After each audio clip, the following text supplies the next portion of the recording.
Alright guys, welcome back to another Two Eagles Garage today. I know we hadn't done much repair videos lately, but I decided to do a little short video today on this Poulan chainsaw. Well, Poulan, as some people like to call it. It's called a Poulan. It'll be fine. It's a PL3314, 14-inch bar on it. It's a little big for a 14-inch bar, but it'll run it fine. It can run up to a 16-inch, I think. But it's a decently lightweight saw. It's not that bad. I got this saw in a load of free stuff I got recently from somebody that was cleaning up around their property. The saw runs immaculately. There's nothing wrong with the engine. The engine runs good. What's wrong with it is on this side. See, when I got the saw, it didn't have a bar and chain on it. I put this bar and chain on it off of another saw that I had. And let me grab some tools real quick and I'll be right back. Sorry about that, guys. I hadn't prepared very well for this one.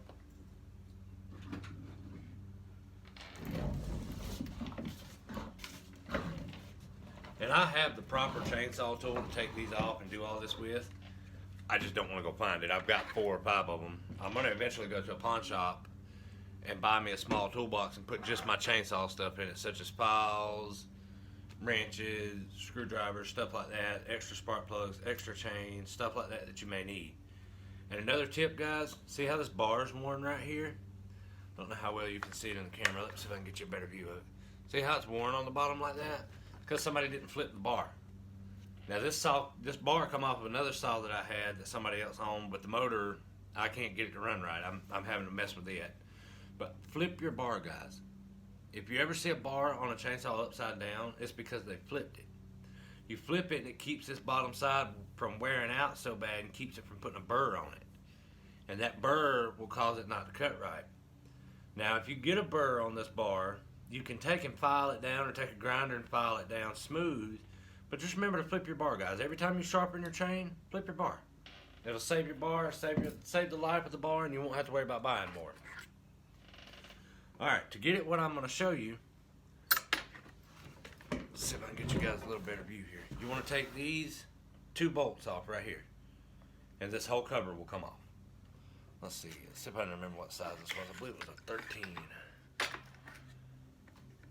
Come in, Mr. 13. At least it's not a 10 millimeter. I don't have to go chasing him down. You know, they tend to run off, you know. They're like a man that owes you money. They disappear when you need them.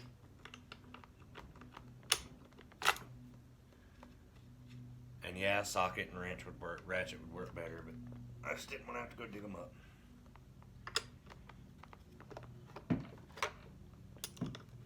I haven't done much in the shop lately. I've been doing car shows, and I do have another car show video coming out soon, so keep your eyes peeled for it. And remember, guys, if you like my videos, please like and subscribe, you know. I know you may not watch every one I put out, but if you like a few of them and would like to see more in the future, like and subscribe. And remember, please, guys, hit that like button. I know a lot of you are watching my videos, but you're not hitting that like button.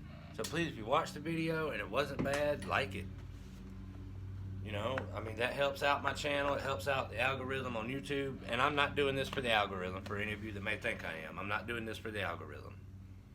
I'm doing this because I enjoy making videos and taking pictures and helping you guys figure out stuff like this. I enjoy it.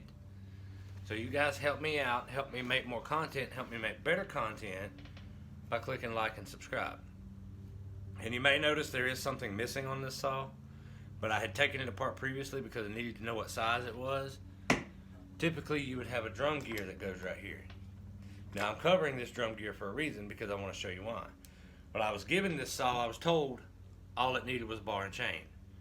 Well, I went to put the bar and chain on it and I was like, something's not right. I was like, it don't look right, it don't fit right, something's not right. So we'll take that off and we'll lay it right here. Well, this little piece was sitting here like this and I didn't notice it real well, but look at the teeth on this.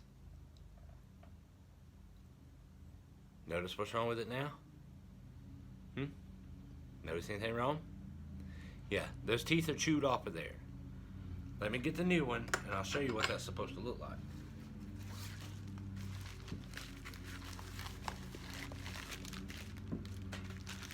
And guys, I ordered this part off Amazon. It was like 10 bucks from Amazon. It's the same exact part. It's a factory part. Also, guys, look at the center of this. The center of that is way too big. The bearing is missing. It fried the bearing, which is why those teeth are chewed up. This is the new one.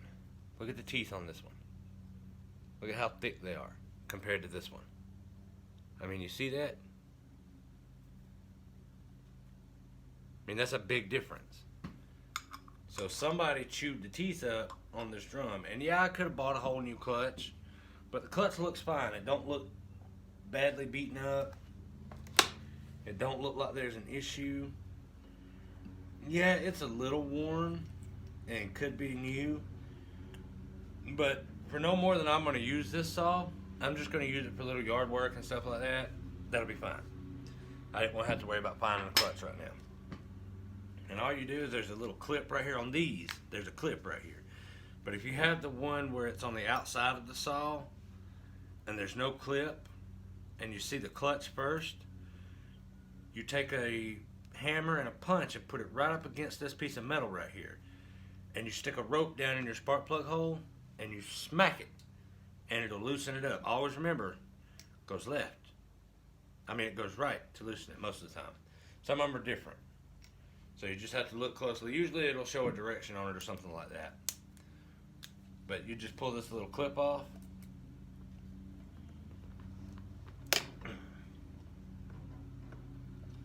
Sometimes it can be stubborn. Really.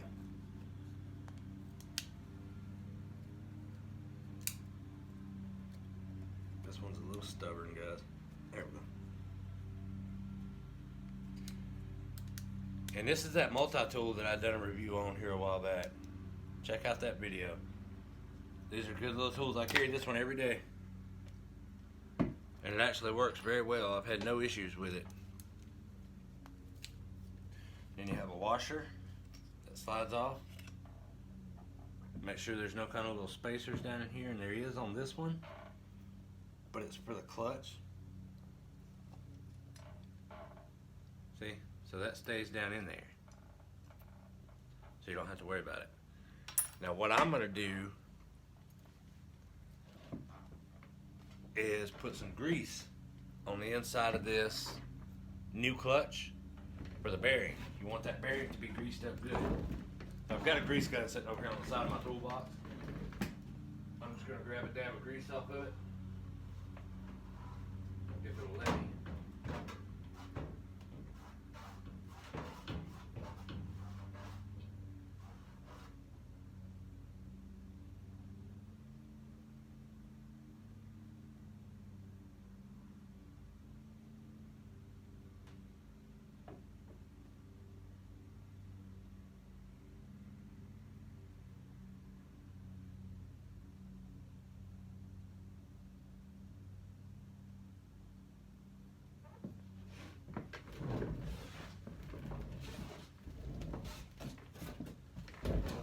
That's actually way more than I need, but it'll work.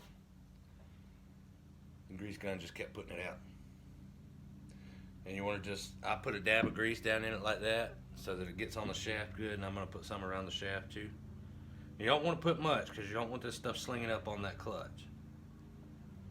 But I also want this thing to be good and greased so that bearing doesn't burn up again.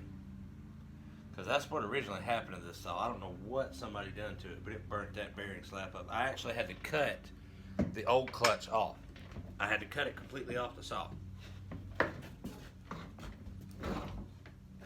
Because it was not coming off. Like, I got the clip and everything off, but it wouldn't slide past because of the bearing being so fried.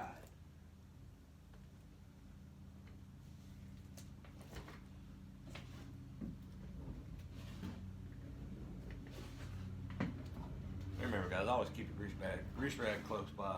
I didn't have one, so I had to go find one. I'm going to clean a little bit of this grease up because I got a little much around the shaft.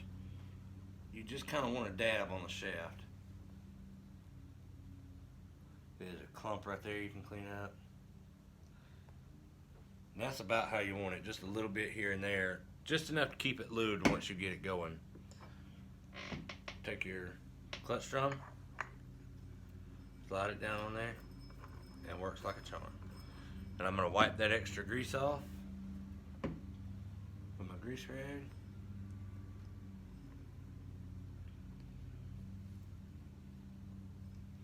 And when you order this part from Amazon, pay attention to the center hole. That center hole, they have different diameters. They have one that has a bearing and one that doesn't have a bearing.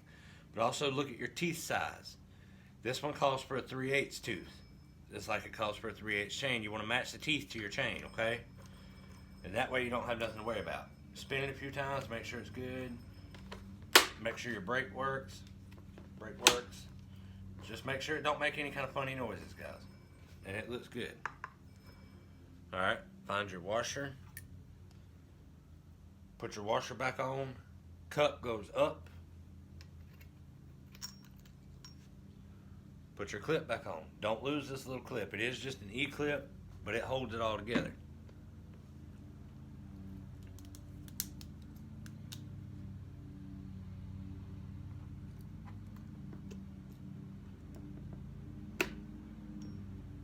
And these can be a booger to put on sometimes. There we go. And you want to take your pliers and just kind of press around the sides of it. Make sure it's in the notch all the way. Spin it. Make sure it's not hanging up on anything. Alright. Clutch is back on. Alright, now you're going to put your chain and bar back on. And I'm going to go ahead and flip my bar because it doesn't look like it's been flipped. So I'm going to flip it.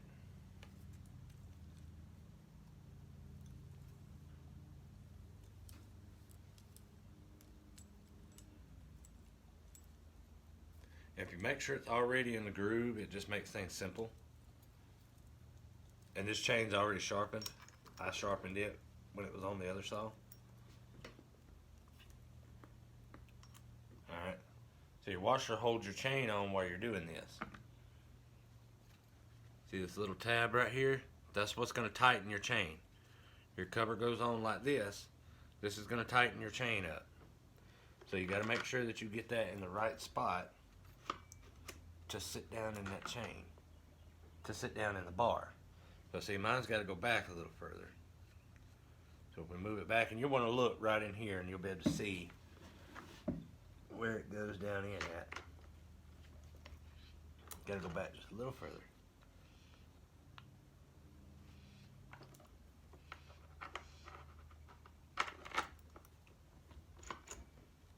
Not quite yet. Just a little bit more.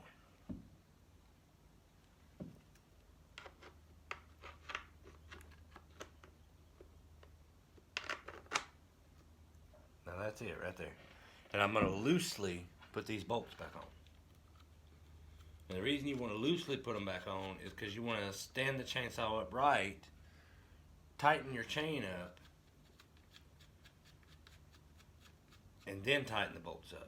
Because that way you can actually tighten your chain up. We'll make sure all the side wiggles out of that bar though.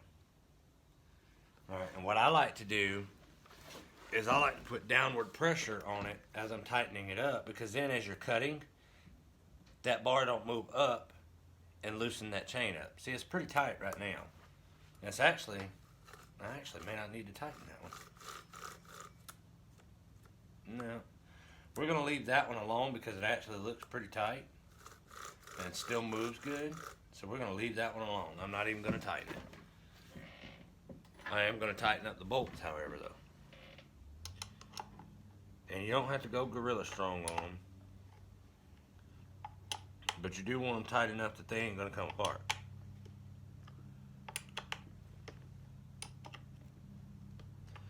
And guys, always remember, be safe when running a chainsaw. A chainsaw is nothing to play with. I've ran a chainsaw since I was a kid. But still, you want to be careful with it. And don't go acting all goofy with it.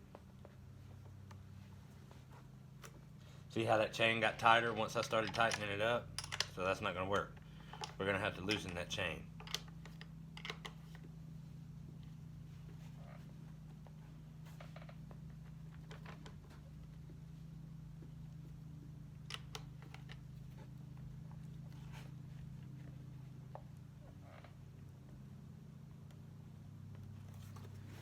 just looking to make sure everything's fitting right.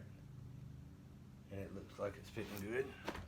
I'm gonna grab a screwdriver out of my toolbox over here.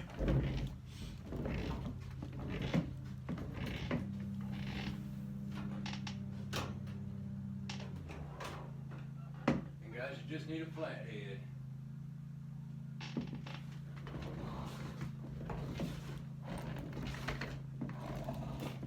This one will do. This set of screwdrivers come from Harbor Freight. It's actually a really nice set of screwdrivers. And you just want to back that screw off maybe a turn and a half to 2 turns. See, now that chain's way looser. And remember, when you tighten this bar up, you're going to want to pull up on it. So see, now it needs to be back tighter just a tad. Now it should be good. You're going to move your chain a few times to make sure it's not going to change.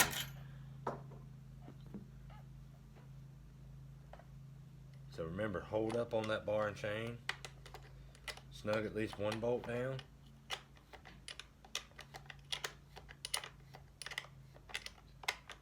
And that'll hold your bar and chain where it needs to go. And make sure you don't put your chain on backwards. Notches in the teeth face forward. Don't put your chain on backwards.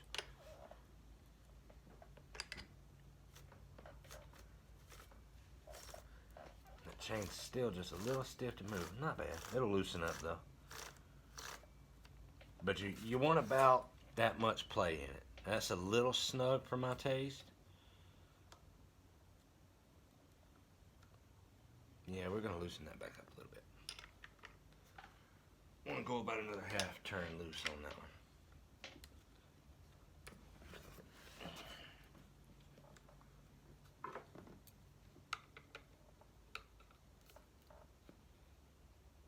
Because remember, it is going to swell up. Remember, metal stretches, metal swells when it gets hot. So it's going to stretch some. So that right there will be good. Now we'll tighten it back down. Make sure the chain still moves. And see, it's not a whole lot of resistance. See, there's still a little slack right there. That's about what you're looking for.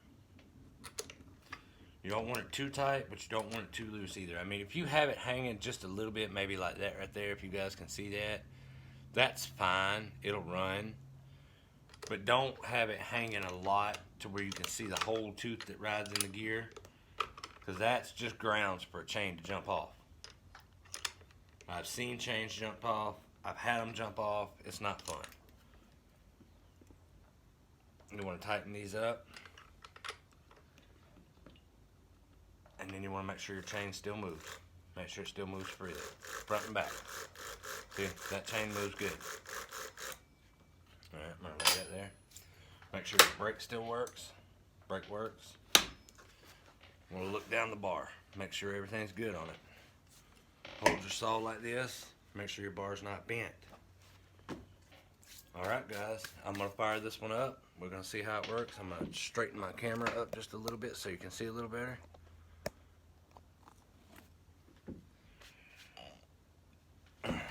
Let's see here. This one's got a choke and everything on it right here. I haven't started this in a while. This is the first time I've started this saw in a while.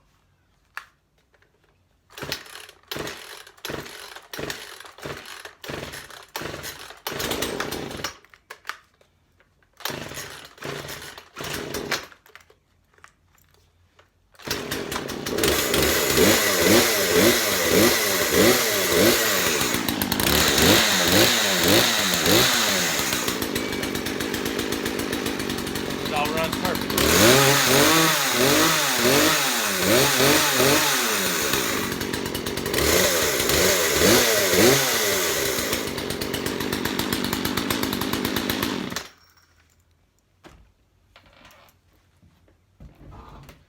And then you want to recheck your tightness. See? It's looser now. Runs fine. Works perfect. This saw is a good saw. I'll use it for a little while, and then it may get sent on down the line. Alright guys, that's your short video for this week. I do have another one I'm going to work on here in the next 30 minutes or so. And it'll be coming out this week sometime soon too. Keep an eye out for it. There's a lot of stuff changing here at the shop, guys. I'm making more space. I'm getting things worked on and getting things out of here. You guys are going to have to look at my ugly mug for a minute because I'm going to talk to you. I'm working on this lawnmower. I've already put drive belt on it. The drive engine, the drive motors, the hydraulic drive motors work perfect. Motor runs good. Still got a few little electrical issues to hatch out. I've got a new deck to engine belt for it. And once again, guys, this is another belt that come off Amazon. It's called True Blue. That one come off of Amazon. So did the drive belt. The only other parts I have to get for this one before I can fully put it back together. Give me a second. Let me clear some of this junk out of your way, guys. Is I have to fix the wiring. Because, yeah, all that, not going to work. I'm currently having to hot wire it to get it to run. Not going to work. I need a switch for it. The switch was toast. I tried to fix it. It was just toast. And I tried to fix it Musty One style. But it was just toast. It was too far gone to use.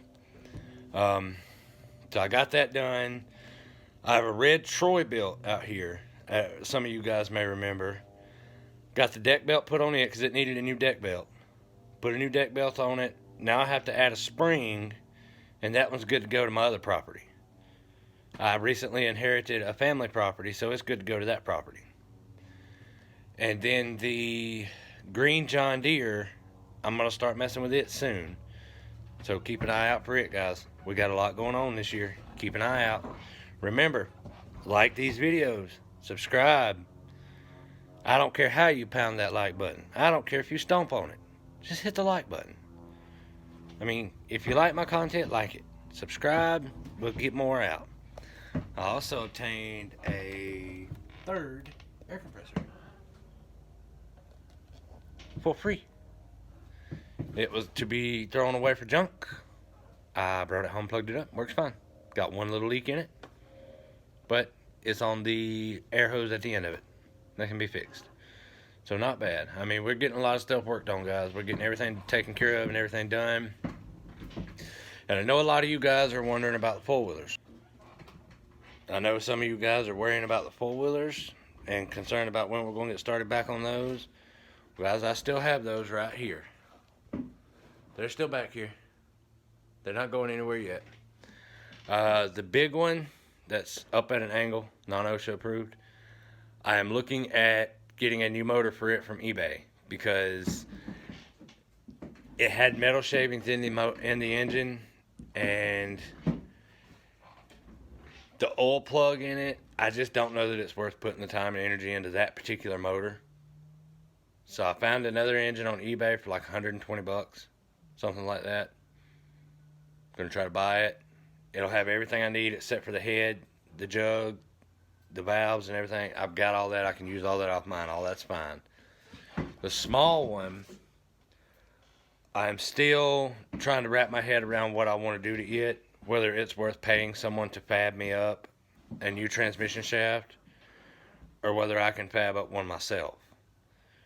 My only issue is the diameters of it on each end has to go through a seal to keep the oil in the engine.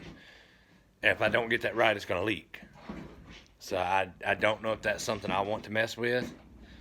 I'm still pondering on it, but as for right now, it's still going to sit there, and I'll figure out what I want to do with it. If I can find one I can use for parts, that would be fantastic. But parts for those little four-wheelers around here are not easy to find, and you're definitely not going to find them new because they are obsolete. They've made all the parts I could look at for it obsolete except for a few maintenance parts. So they're not easy to find parts for. And finding another whole one, people want $500 and $600 for it. I've got less than $200 in both of those four-wheelers. So I'm not spending $500 on parts to make one run. Just not logical. Not logical at all. But alright, guys. Like I said, this is Two Eagles Garage. Enjoyed having you in the shop today. My little helper's inside this weekend. She'll be back with us at some point soon this week. Hit the like button. hit the subscribe button, and we will see you next time.